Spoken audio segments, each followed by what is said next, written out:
Hello, my name is Molly Urban, and I wanted to share another perspective on leadership today.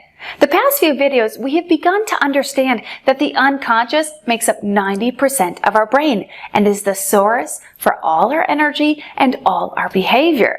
Today's video, we will look at a key attribute of the unconscious brain to further unpack how we all operate, whether we're aware of it or not.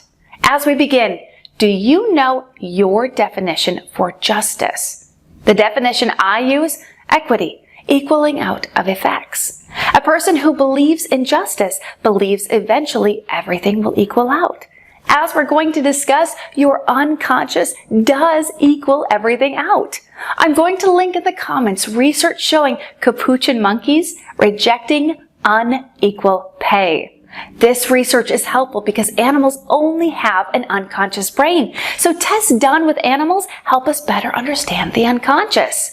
This is important for us as leaders to understand because our unconscious brain is a justice or fairness fanatic.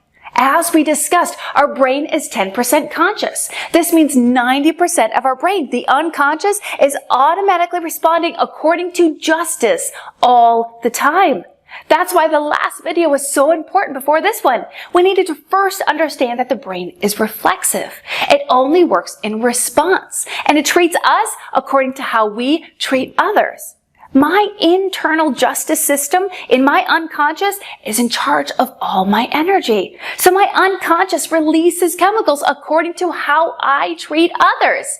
If I initiate giving a value without expecting anything in return from the one I gave to, I will experience pleasure chemicals. If I hurt or take or abuse, my unconscious or my internal justice system will cause me to feel the opposite of pleasure, stress, discomfort, and less energy.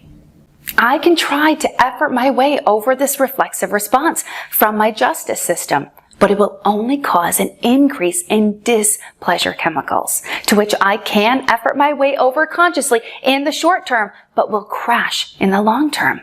How does our unconscious try to communicate with us? Through feelings, such as being unsettled. A boss would tell someone to ignore these feelings of being unsettled and just muscle through to make short-term gain and will ultimately be responsible when the person crashes. However, a leader would be supportive of someone feeling unsettled by asking questions to uncover the internal contradiction to ensure the other person's mental health is supported.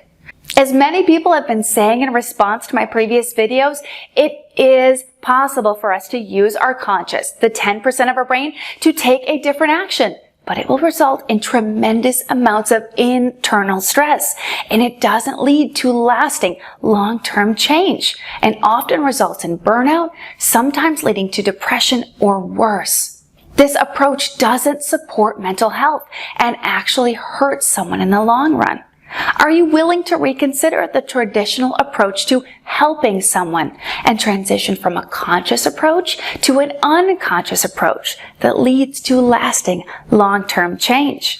Do you want to support your mental health, knowing that your brain will treat you how you treat others? Thank you for letting me share my leadership thought. Have a great week.